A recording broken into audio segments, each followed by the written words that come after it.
Buenas tardes para todos nuestros asistentes y para nuestros tertuliantes también. Queremos darle la bienvenida a este cuarto Murallando que estamos realizando en las fortificaciones y que en esta ocasión lleva por nombre el mar, el puerto y los oficios tradicionales.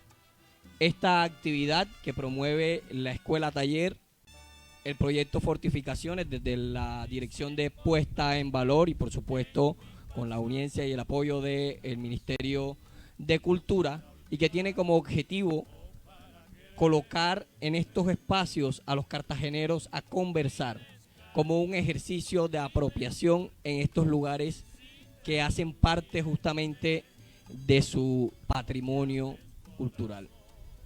Y hoy tenemos, por supuesto, un variado grupo de tertuliantes y creo que va a estar interesante, muy interesante esta conversación del día de hoy, porque además de tener a personas que han investigado sobre los oficios tradicionales y sobre todo la relación que existe con la ciudad de Cartagena de Indias y su vocación como puerto, también tenemos a los actores, aquellos que hoy guardan esa tradición, esos oficios tradicionales y que justamente son la razón de ser de la Escuela Taller como la entidad que promueve la conservación de estos oficios tradicionales a partir de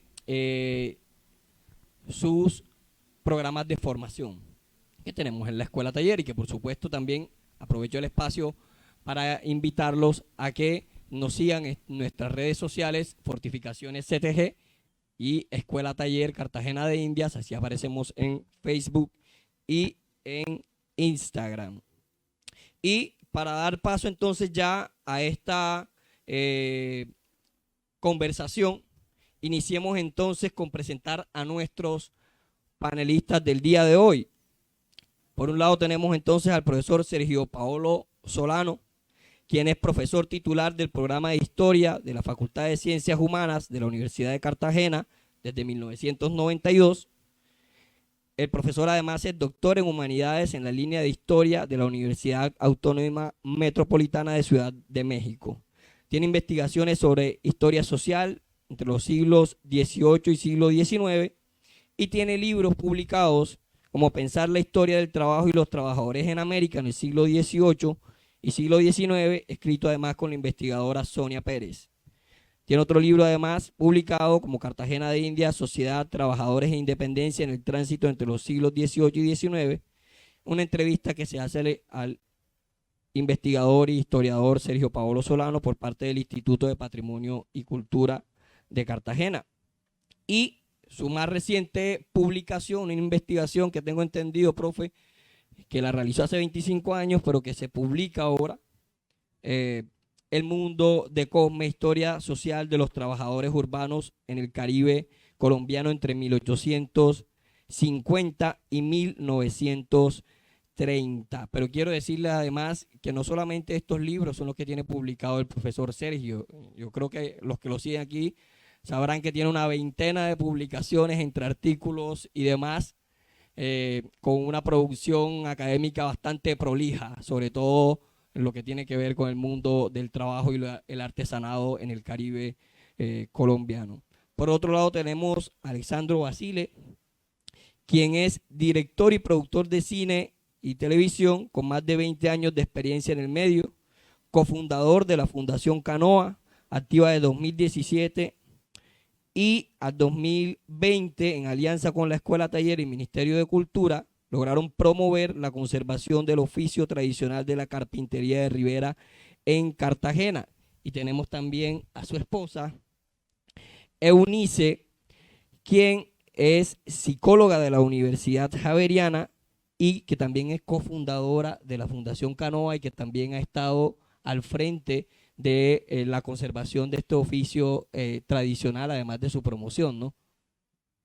Y tenemos, por último, pero no menos importante, por supuesto, a Ronald David Pacheco Torres, Ronald nació en el año 83, bocachiquero, y que tiene como oficio la carpintería de Rivera, la cual inició con la carpintería de ebanistería por ahí en los años 90, pero que se ha venido especializando, sobre todo con el trabajo de conservación y por supuesto también en el trabajo que ha realizado con la escuela taller y que ha ayudado en la construcción de 3 embarcaciones.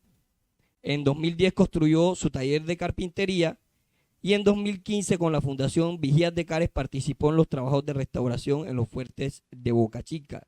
En el 2017 con la escuela taller estuvo como contramaestre en los cursos de carpintería de Rivera y participó en el proyecto de restauración de la embarcación La Caracola, de la cual estaremos hablando hoy muchísimo, espero yo. Así que estos son nuestros panelistas y por supuesto también tenemos a 2 chicas que hacen parte del grupo de aprendices que en su momento han colaborado con esta tarea de la conservación del oficio tradicional en el corregimiento insular de Boca Chica. Las tenemos aquí presentes y para nosotros de verdad, de parte de la Escuela Taller, es un gusto que se encuentren ustedes aquí, además que se encuentran también vinculadas a la promoción y el mantenimiento de nuestras fortificaciones todavía y nuestros oficios tradicionales en la isla de Tierra Bomba, el corregimiento de Boca Chica. Pero bien, como hemos venido a conversar un poco sobre Cartagena de Indias y sobre todo el mar, el puerto y los oficios, esos 3 elementos que están interrelacionados y que sobre todo en una ciudad que tiene una vocación hacia el mar, que si bien desde los tiempos de la misma colonia se aprovechó y sobre todo en ese comercio transatlántico y en el Gran Caribe, lo que hemos visto es que la ciudad hoy se ha construido de espaldas a su mar y no solamente de espaldas a su mar, sino que no ha sido capaz tampoco de integrar el conocimiento que hay de su mar en los estudios académicos. Por eso quiero empezar preguntándole justamente a profesor Sergio, ¿cuál ha sido la razón por la que los estudios históricos y por qué la misma ciudad termina construyéndose de espaldas al mar teniendo tanta vocación, una ciudad puerto además de primer orden en el Caribe? ¿Qué ha sucedido, profe? Buenas tardes a todos y a todas y mis agradecimientos por la invitación del IPCC y de la Escuela Taller de Cartagena y a los concurrentes también mis agradecimientos por venir a escucharnos. Cartagena es una ciudad marítima, como bien lo dices tú, basta con asomarse al borde de esta fortificación para verla. Ha tenido vocación marítima también, pero no tiene una historiografía marítima. Es decir, el mar no ha sido objeto de investigación. El mar solamente se le ha visto como un vehículo de tráfico comercial.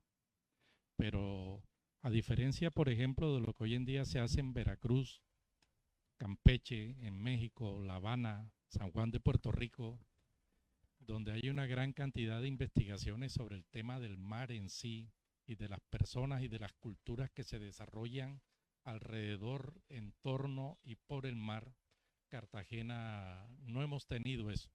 Las razones son varias. Una primera razón es el desarrollo tardío de la historiografía contemporánea en Colombia y en la región caribe colombiana. Pongo un ejemplo solamente para comparar. Argentina desde finales del siglo XIX ya tenía una tradición historiográfica moderna, inspirada en las corrientes sociológicas europeas, el marxismo a comienzos del siglo XX, Emil Durkheim, Max Weber, todo eso. Colombia fue un país cerrado. A nosotros nos cerraron durante mucho tiempo, durante la hegemonía conservadora, para evitar la llegada de ideologías nocivas, como se consideraba en la época ya antirreligiosa, y de alguna manera nosotros pagamos un precio muy alto por eso, ese encerramiento que solamente comenzamos a subsanar a partir de los años de 1940, bajo la segunda administración de Alfonso López Pumarejo. Se creó la Escuela Normal Superior y se trajeron a varios intelectuales alemanes, franceses y españoles y comenzaron a impulsar los estudios de arqueología, antropología, historia, geografía humana, etc. Ahí se formó, por ejemplo, Jaime Jaramillo Uribe, el padre de la nueva historia colombiana, de la historia moderna, Aquiles Escalante, uno de los impulsores de los estudios sobre negros en Colombia, Pablo Vila, un geógrafo con mucha fama por esa época en Colombia. Pero hubo que esperar hasta finales de los años 60 el impacto de la revuelta juvenil a nivel mundial, que tiene su origen en Francia y después en un efecto dominó, se extiende en todo el mundo occidental, para que en los años 70 el mundo académico, el mundo universitario sufriera una apertura. Y con eso llegaron nuevas corrientes del pensamiento, en especial el marxismo, y de mano del marxismo comenzaron y despegaron por vez primera los estudios históricos modernos en Colombia. Es decir, a duras penas tenemos 50 y pico de años en investigaciones históricas. Y eso hay unas agendas que el presente va determinando los interrogantes que le hacemos al pasado. Para el caso concreto del Caribe colombiano, en los años 80, un grupo de historiadores, entre los cuales estaba yo, comenzamos a preguntarnos qué factores habían llevado a que las ciudades Barranquilla y Cartagena habían sido los epicentros iniciales del desarrollo económico moderno y qué factores incidieron para que con el tiempo se quedaran rezagados. Es decir, un momento de una profunda crisis en la región determinó los interrogantes y fundamentalmente estuvieron dirigidos a realizar investigaciones sobre temas económicos. En fin, de esa manera el mar siempre ha estado como que de espalda. Una segunda razón que le achacamos nosotros, los costeños, a los interioranos, es que nos obligaron a pensar el país como un país andino y que le dimos la espalda al mar. Eso hasta cierto punto es cierto, pero también hay una culpabilidad nuestra. Ahorita voy a hablar un poco del Arsenal de la Marina, el apostadero de la Marina que estaba aquí en la calle del Arsenal. Solamente quiero adelantar una idea.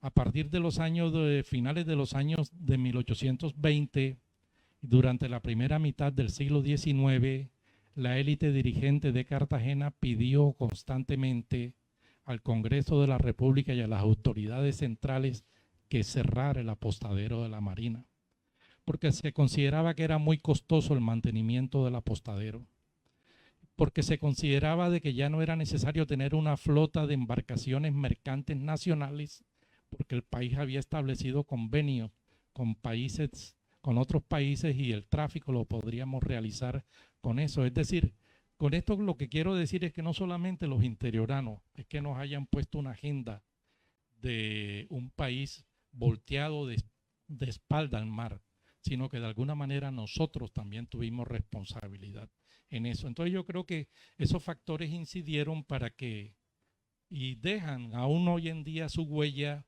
para que los estudios sobre el mar no tengan un impulso significativo. Ok, gracias, profe.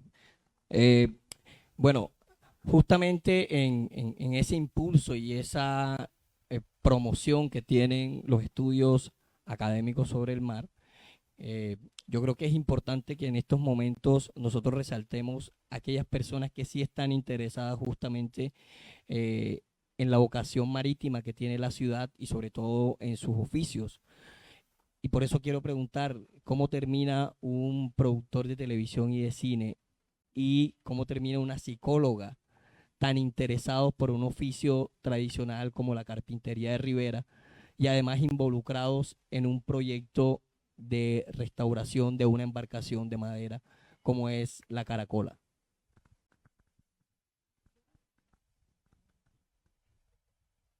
Bueno, cuando yo conocí a Ale, en Bogotá él dibujaba con unos esténciles, unos grafitis de un velerito en las paredes de la Candelaria. Y yo le pregunté qué significaba eso y él me contó que su sueño era tener una escuela en una embarcación de madera, en una embarcación tradicional cartagenera, porque él es cartagenero.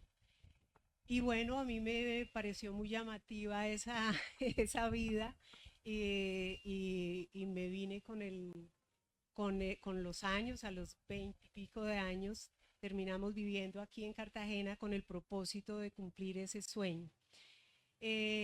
Yo como psicóloga, por un lado, digamos que se estrella uno con la situación de la condición de la mujer y por eso el interés de trabajar con las mujeres en oficios tradicionales que eran dados para los hombres porque las mujeres teníamos que estar en el hogar y solamente dedicarnos a eso y aprender esos oficios, pero no porque no tuviéramos la capacidad y la posibilidad de realizarlos. Entonces mi interés personal y además por haber llegado a Getsemaní precisamente para hacer una película, porque con los años me convertí en directora de artes y diseñadora.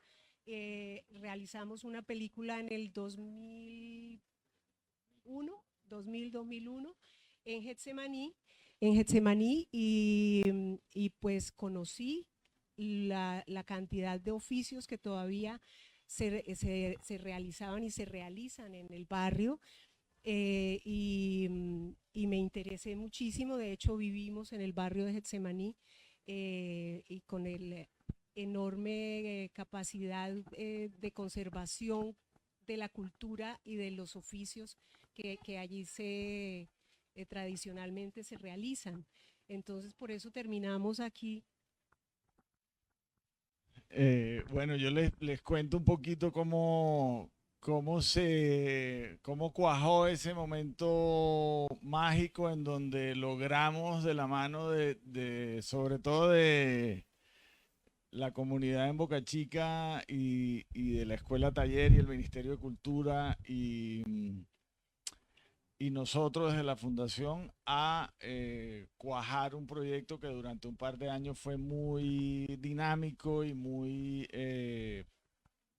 digamos, profético de lo que podría ser el oficio vivo en el entorno de la Bahía de Cartagena, como lo soñamos, como dice Evo, esa nostalgia de vivir en el país andino, como dice el profe, y uno soñando con regresar y la vida en el mar y demás.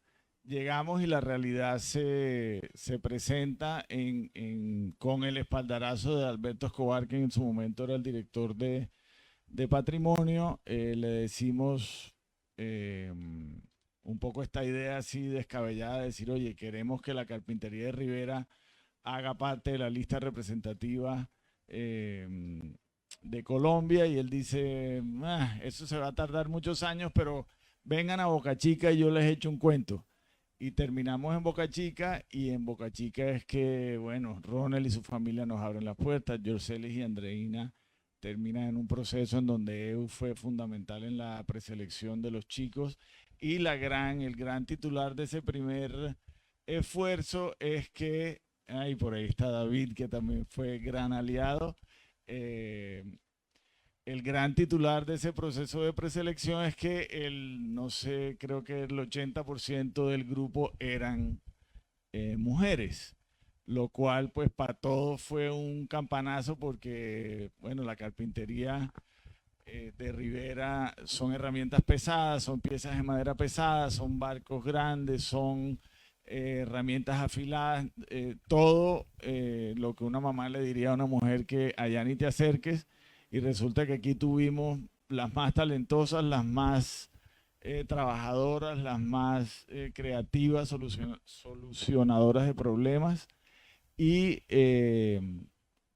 para no echar todo el cuento de la caracola en un solo tablazo, ellas fueron el equipo núcleo y el equipo líder, que obviamente de la mano del maestro Miguel Martínez, que hoy no pudo venir, y de Ronald como contramaestre y bueno, oficiales de gran experiencia de la Bahía de Cartagena, comenzó el proceso de restauración de la caracola, que es más, la caracola la descubrimos en esas conversaciones con Alberto. Decíamos, qué lindo tener una embarcación tradicional que navegue entre Cartagena y la Cartagena insular y los pueblos de Tierra Bomba, y ahí estaba, a nuestras espaldas, en el muelle de los guardacostas, estaba incautada, o como se diga, estaba la caracola en un proceso legal, porque había hecho un tema de narcotráfico, y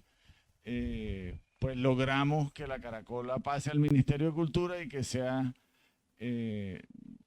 los pelados de Boca Chica que comiencen a aprender haciendo justamente en esa restauración. No sé si quieres echarte un poquito cómo fue con...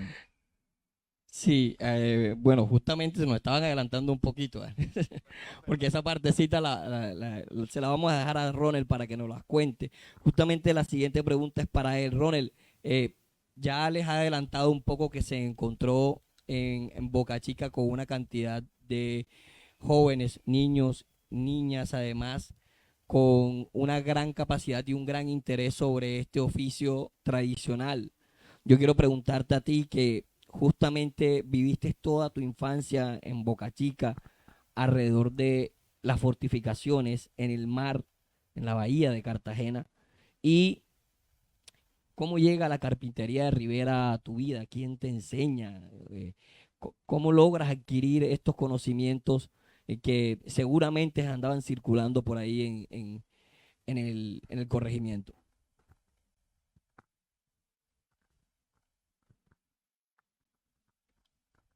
Bueno, primero, buenas tardes para todos. Gracias por esta invitación. Gracias a Dios porque me trajo a este lugar a compartir. Bueno, eh, mis primeros pasos inician pues viendo a mi padre. Mi padre es maestro de carpintería Rivera. Recuerdo que para esa época él estaba construyendo la Niña Nelsi, una champa. Para esa época era la champa más grande en esa época, eh, como, como 15 metros aproximadamente medía eslora. Entonces yo recuerdo que mi madre me daba el almuerzo para llevárselo y yo pues se lo veía. Pero no le prestaba mucha atención. Ya después al final fue que le veía la forma de la embarcación y me iba gustando y le iba preguntando esto por qué, esto para qué, cómo es esto. Y él me iba explicando. eh, pero la carpintería la inició, digamos, a finales de los 90 con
implementó y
nos conecta justamente con el proyecto del que ustedes hicieron parte, el proyecto de la carámbola informativa, en el que justamente se van a encontrar también con un recurso humano que tiene la capacidad de asumir justamente los trabajos de carpintería de primera. Entonces yo quisiera preguntarle justamente a ustedes, ¿cómo fue todo este proyecto de la caracol? ¿Qué consistió? ¿Cuáles fueron los trabajos que realizaron y con qué dificultades se encontraron además para realizarlos?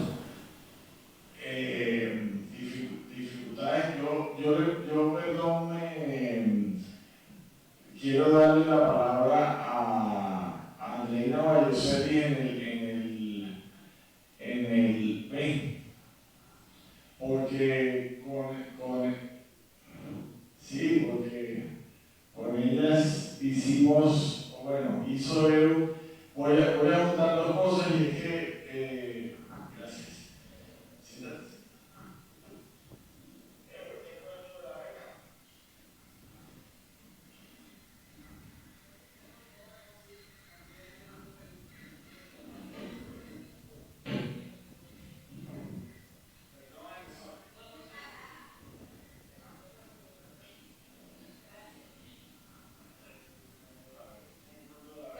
La caracola, la pregunta que nos estás haciendo, ha sido precisamente una escuela porque ha servido para aprender la carpintería de nivel.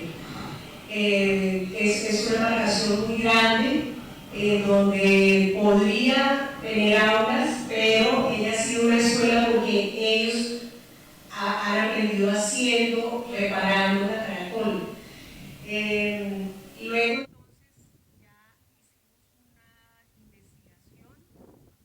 sobre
En la bahía de Cartagena llegamos a muchos pueblos.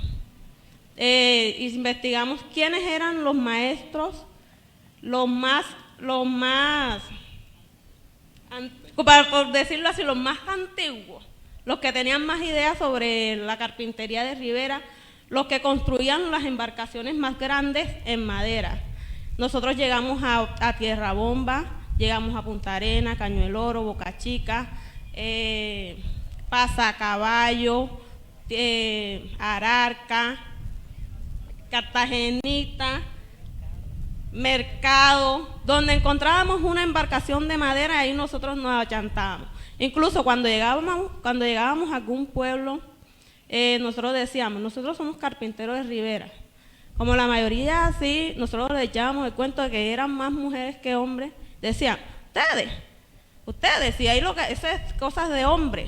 Nosotros decíamos, cosas de hombre, que nosotros las mujeres tampoco no podemos levantar un palo de eso y ponérnoslo en el hombro, ¿ah? O nosotros no podemos coger un serrucho y también darle serrucho a ese palo. Y, si quieres, le mostramos el trabajo que nosotros hacemos para que ustedes vean. No, ustedes, las mujeres, eso pues, cuento es de hombre, ustedes no pueden con eso, no podemos con eso. Espérate ahí, vamos a hablar de tú a tú y nosotros, tú me preguntas y yo te respondo. Así, pero con todo el respeto que cada uno nos merecemos. Entonces, nosotros le preguntábamos a los señores que por qué la carpintería de Rivera se estaba perdiendo. Entonces ellos nos decían que era por medio de que ya las embarcaciones no las están haciendo de madera, no sé, por la mucha tala de árboles y que la fibra de vidrio está reemplazando ya esas embarcaciones. Incluso las embarcaciones que ahora existen de madera ya se dañan más rápido porque ya le echan una capa de fibra de vidrio y eso lo que hace es que se come la madera y se va perdiendo eso. Entonces, bueno, buenas tardes.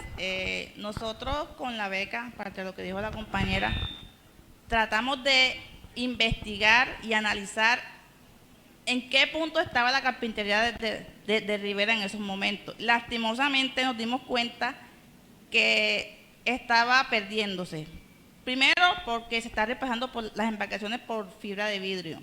Y las pocas que hay de madera están siendo recubiertas por fibra de vidrio. Entonces, y mirábamos también que muchos de los hijos de los que son maestros de carpintería de Rivera no querían seguir esa tradición. Primero porque ellos decían que con eso no les servía para vivir, no era rentable para ellos. Y vimos que por eso mermó bastante ese oficio. Acá, Ale, Escuela Taller, EU, pues se esforzaron para que nosotros, por medio de Escuela Taller, aprendiéramos este oficio y lo valoráramos más, porque en verdad yo siendo de Boca Chica yo no conocía en sí sobre la carpintería de Rivera. Estando en Escuela Taller y con la ayuda de Ale y EU, aprendimos y conocimos bastante.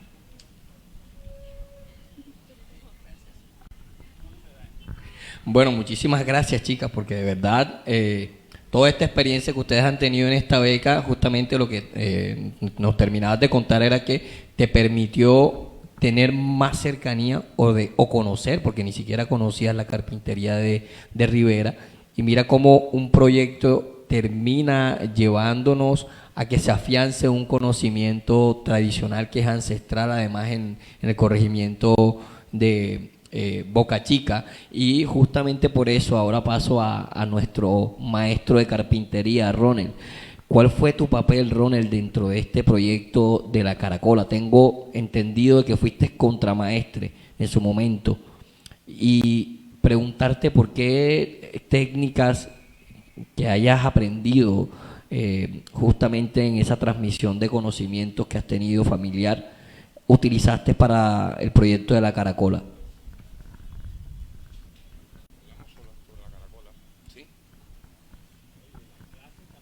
De las clases también. Así es. Entonces, cuéntanos tu experiencia en la Caracola. Bueno, Inicié en la escuela taller como en el 2014, 2015 aproximadamente, en un proyecto de restauración en los fuertes de Boca Chica, con la Fundación Vigía de Care. Ahí hacía seguimiento el arquitecto. Ahí estuve con ellos y restauramos los 2 puentes de acceso al Fuerte San Fernando. Luego de allí, en el 2017, fue el proyecto de los cursos complementarios en Boca Chica, carpintería, cocina y construcción. Ahí iniciamos el proceso con los muchachos en el curso de carpintería Rivera. Luego, pues, tuvo mucho acogida, entonces se siguió en el 2018, creo que fue ahí con el proyecto de la Caracola.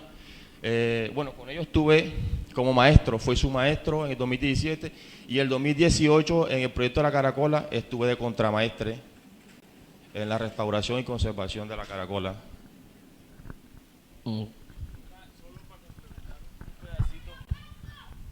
Y es solo para contarles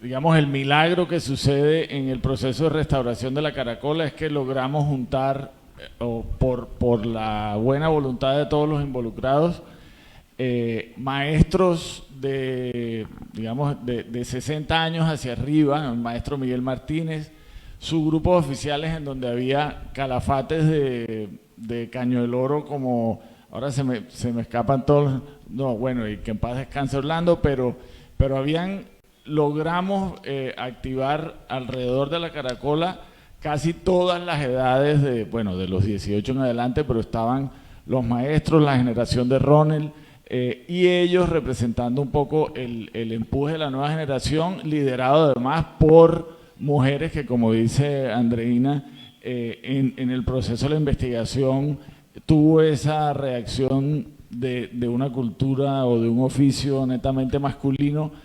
En la Caracola, pues el maestro Miguel y su equipo, dentro de una camaradería y mamadera de gallo, pues rápidamente nos volvimos un equipo que trabajamos pues en los momentos que tuvimos el impulso y el presupuesto y el cronograma activo, como una familia, muchas generaciones de carpinteros de Rivera de muchos niveles de conocimiento, en un proceso de restauración que no era,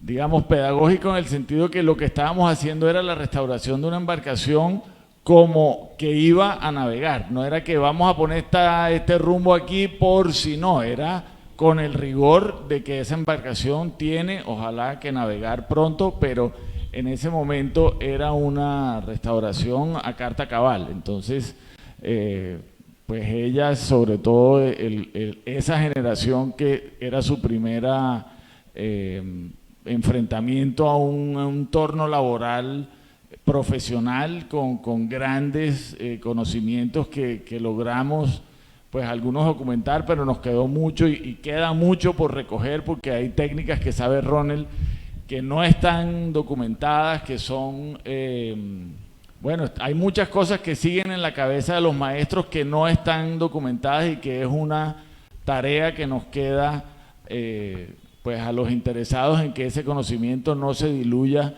y no se vaya en esas generaciones que desafortunadamente pues ya hay amenazas grandes porque ya se vuelven cada vez más mayores y bueno, apenas están ellas, pero falta bastante. Pero quería recoger un poco que fueron generaciones de maestros de todas las edades que se reunieron alrededor de la Caracola.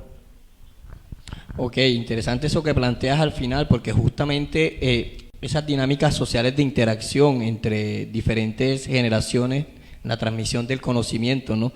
Es lo que termina dejando alrededor de este tipo de oficios la posibilidad de mantenerse en el tiempo y que tiene toda una trascendencia que inclusive logra abordar aspectos relacionados a eventos políticos de la historia política de la ciudad. Y por eso la siguiente pregunta para el profesor Sergio es: ¿qué tipo de dinámicas sociales están relacionadas al trabajo de los artesanos en el apostadero de la Marina? y cómo eso trasciende, profe, a los eventos políticos de el 11 de noviembre y la independencia de Cartagena, el papel de los artesanos central dentro de este proceso. Para el año de 1808 el Imperio Español entra en crisis, Francia invade España, quita el rey de España, pone el hermano de Napoleón Bonaparte, al famoso Pepe Botella, y bueno, hay un proceso donde los cabildos, los consejos municipales de hoy en día reasumen la soberanía. Como no está el rey, que es el representante que es el soberano, entonces los cabildos reasumen la soberanía. Y hay un proceso de 1808 en adelante, muchos de los trabajadores de Cartagena ofrecen dinero para defender al rey. En el apostadero de la Marina se recaudaron 27.000 pesos de 8 reales. Y Pedro Romero, pámense ustedes, dio 1.000 reales, 1.000 pesos.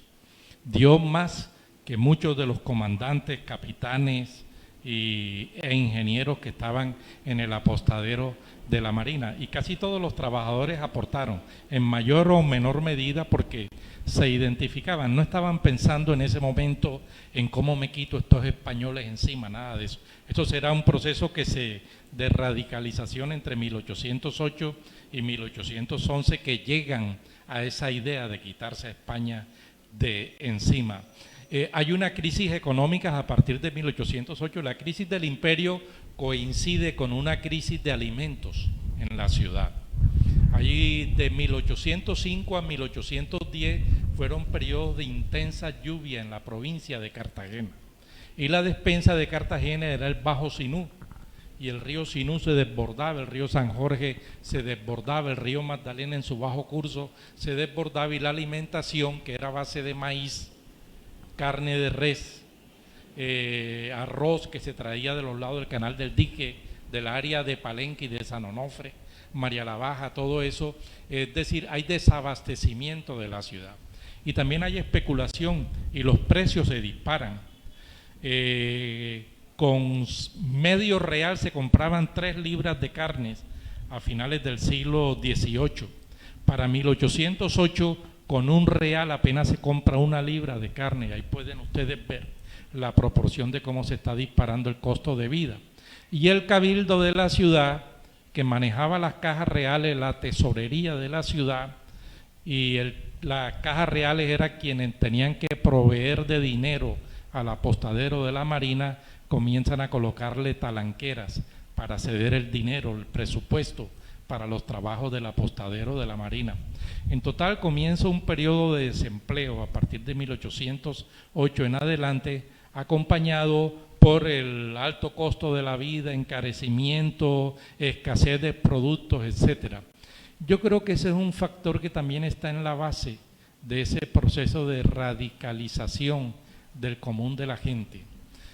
Todavía la historiografía que se ha ocupado del tema, hay obras importantísimas que comienzan con los trabajos de Alfonso Múnera, siguen con Alin Gel, Maritza Lazo, Jorge Conde y otros historiadores, han visto solamente el problema de las discusiones de la Corte de Cádiz sobre si a los libres de color se les daba la condición de ciudadanos o no, pero yo creo que hay unos antecedentes también en esa situación económica precaria que se está viviendo de 1808 hasta 1811.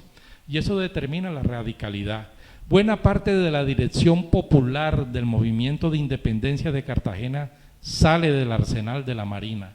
Hay una ordenanza de la Cámara de la provincia de Cartagena de 1846, conmemorando el 11 de noviembre, y dice: la maestranza de los trabajadores del arsenal de la Marina, Pedro Romero, Pedro Medrano, Nicolás Delfín, Valentín Gutiérrez, Ramón Viaña, y va enumerando la serie de trabajadores que eran maestros en el apostadero de la Marina, que fueron quienes se colocaron al frente. Y eso es clave, ¿por qué? Porque el mundo del trabajo del apostadero tenía una forma de articulación.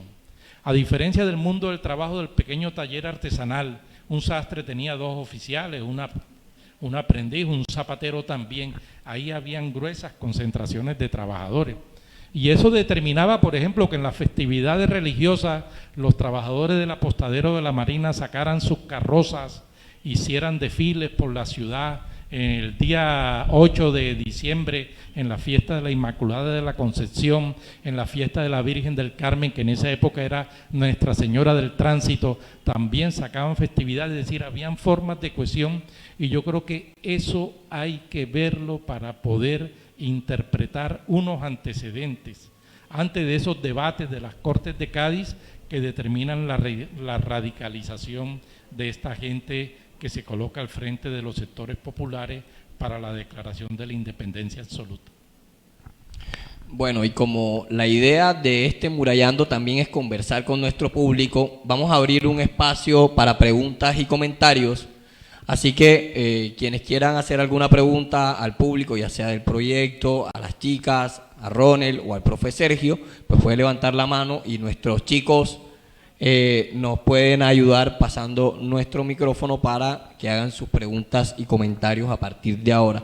Y comentarles que al final vamos a tener una muestra de otro de nuestras tradiciones y que además la escuela taller se encarga de mantener. Pueden observar que en la parte aquí derecha de ustedes, izquierda nuestra, se encuentran nuestros chicos aprendices de cocina, en el que vamos a tener una degustación también de nuestra cocina tradicional, nuestras frituras que nos gustan tanto, profe. Así que bueno, ¿qué persona va a hacer comentarios o preguntas? Por allá hay una, Tomás. Hola, buenas noches. Mi nombre es William Mendoza y soy artista visual y también manejo algo de carpintería, de ebanistería, pero de la cual quiero zafarme de hace mucho tiempo. No quiero trabajar haciendo puertas, ventanas, siempre he tenido me llama mucho el mar, ya que mi padre es capitán de barcos y desde pequeño siempre me llevaba a los barcos, y de allí nace mi deseo de hacer barcos en madera. Entonces, hasta ahora entiendo que se llama Carpintería de Rivera y estoy muy agradecido de haber venido hoy. No sabía que iban a hablar sobre esto y me encantó la conversación que tuvieron y me interesaría aprender sobre esta carpintería. Entonces, ¿cómo puedo hacer para poder obtener esos conocimientos? Muchas gracias. ¿Dónde respondemos? Por aquí, Ronald. ¿Cómo hacemos para que nuestros chicos... Muchas gracias. Casi que la pregunta es boomerang para la escuela taller. Siempre añoramos y soñamos con que ese curso complementario de carpintería de Rivera se siga dando en Boca Chica, del cual Ronald fue maestro de la primera promoción, que son ellas. Y mi consejo es que te acerques a ellas ahora que se acabe este conversatorio, porque yo creo que el contacto con los maestros es muy gratificante, lo será para ti y mucho más para ellos. O sea, que alguien, cuando ellas, porque eso no lo contamos tal vez con tanto detalle, al final de la investigación hicimos una suerte de ceremonia en el fuerte, a donde invitamos a todos los maestros de la bahía y les entregamos un detalle, unas canoas que tallaron ellas pues era la primera vez que se encontraban los maestros de Caño del Oro con los de Pasacaballo, con los de Albornoz, con los de Boca Chica, y en ese sentido para ellos saber que hay personas interesadas en su oficio es muy importante, y hace parte de esa transmisión de saberes que no hay manuales, o sea, hay manuales de carpintería de Rivera de los siglos que habla el profe, y te dicen exactamente de qué árbol y con qué curva y con qué herramienta, pero de hoy, si tú le preguntas al abuelo de Ronald si él tiene su conocimiento trasladado a un documento, no existe. Existe lo que sepa Ronald y ya él nos contará un poco más, pero si tú tienes ese llamado, pues no podemos esperar a la escuela taller, porque esos cursos pues tienen unos ciclos que no controlamos, pero pero allí están los maestros. La Bahía de Cartagena está llena de maestros que pasan los años y cada año pues son más mayores. Entonces hay que, bueno, y aquí están ellas y Ronald para que intercambien datos y queden conectados con esa comunidad. En Boca Chica, en Pasacaballo, en Tierra Bomba, en Caño del Oro, hay maestros de carpintería de Rivera llenos de conocimiento, dispuestos porque son personas pues muy generosas con su conocimiento.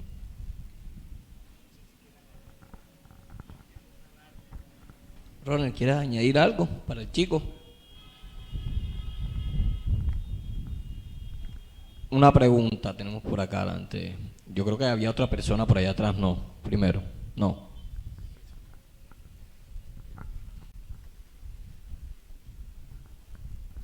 Sí, bueno, yo estoy agradecido porque me han ilustrado mucho y he aprendido demasiado. Me han refrescado la memoria. Los felicito a todos. Para los que han hablado, lo que ustedes expresaron, que en Cartagenita hacen embarcaciones y eso, ¿hasta dónde se puede decir que los que están en Cartagenita son artesanales? ¿No son más industriales que artesanales? Porque la tradición de los de Cartagenita es histórica, no es de ahora. Bueno,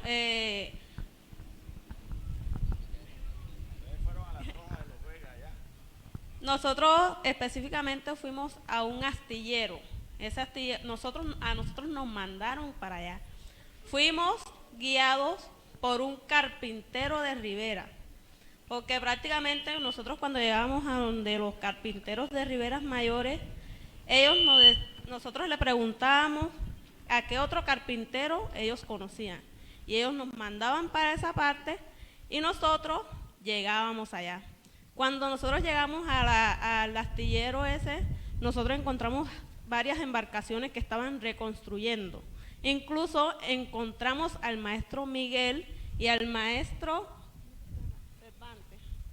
Orlando Cervantes, allá con el chino. Entonces, así que en paz descanse. Entonces ellos, ya nosotros veníamos trabajando con ellos desde la Caracola. Entonces fue eso.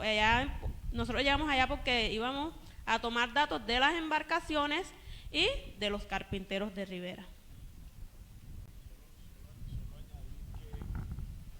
Pues solo añadir que bueno, en los años del apostadero de la Marina de Cartagena no sé cuántas trojas tenía, pero hoy de las trojas tradicionales, la que conocemos y las que ellas investigaron, está en Cartagenita, que es la troja pues de los Vega, en donde todavía se sacan a tierra las canoas cartageneras a reparar. Entonces, pero yo creo que Ronald sabe.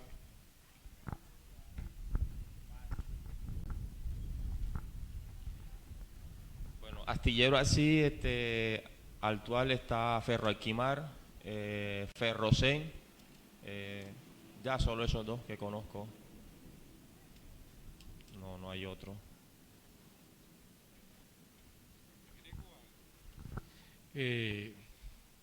Algunas veces tenemos una imagen del trabajo artesanal como que el trabajo que utiliza herramientas primitivas y que no se renuevan. Y hoy en día las investigaciones de historiadores hablan del giro gremial. Están replanteando la manera como siempre hemos concebido el trabajo artesanal y están diciendo que para el caso de Europa del siglo XVIII, que se suponía que el artesanado se fue quedando atrás frente al avance de la revolución industrial, que no era así, que muchos talleres artesanales introdujeron innovaciones tecnológicas en sus procesos productivos. Y quizás en estos talleres, yo no los conozco, estos de los que ustedes están hablando, pero pueden haber unos mecanismos y unas tecnologías ya un poco más modernas de las tradicionales, al menos de la documentación que yo leí sobre el siglo XVIII, y eso no indica que sean procesos industrializados, sino que siguen siendo procesos artesanales, pero que introducen innovaciones tecnológicas. Ok, gracias. ¿Algún comentario adicional? ¿Alguna otra pregunta? Si no, ya vamos a ir, ¿sí? Solo para culminar, quiero decir que la experiencia que tuvimos nos deja la seguridad de que es la educación y la cultura la única posibilidad de salvar estos trabajos. Me parece importantísimo que tú estés interesado en esto, porque hemos encontrado que en esos astilleros llaman a los maestros carpinteros de Rivera para que hagan los trabajos de carpintería de Rivera. No, aparte de los trabajos que se hacen interiormente en los barcos, en los buques que se hacen en madera, los trabajos de carpintería de Rivera, el conocimiento lo tienen los maestros y esa necesidad de que continúe la tradición de este oficio, pues tiene que ser a través de la educación y del interés de conocer esa cultura y esa identidad que le da a estos pueblos y a estas personas que tienen la herencia de estos oficios, la importancia realmente de que esto no muera. Sí, justamente yo creo que es el espacio también para mencionar que el trabajo de la Escuela Taller para promover todo este tipo de actividades y proyectos y demás que buscan justamente conservar y salvaguardar este tipo de oficios tradicionales, no solamente la carpintería de Rivera, sino otros oficios asociados a la conservación de las fortificaciones. Creo que el trabajo que hacemos, más allá de cumplir con un mandato que se nos ha dado, estamos al servicio de una ciudad que necesita justamente que ese tipo de conocimientos y de tradiciones ancestrales se mantengan en el tiempo. Y tú lo has dicho, la mejor manera para que eso suceda es a través de la educación. Y justamente la Escuela Taller es esa institución que está velando por la conservación de este tipo de oficios tradicionales. Yo les agradezco a todos ustedes por haber participado en este cuarto Murallando y a los panelistas, al profe, a Alex, a Eunice, a Ronald y a las chicas por asistir a este llamado que, verdad, para nosotros como Escuela Taller y Fortificaciones es muy importante. Entonces ahora los invitamos a que pasen a degustar nuestro otro patrimonio, ¿cierto? Como son la cocina tradicional. Así que muchísimas gracias.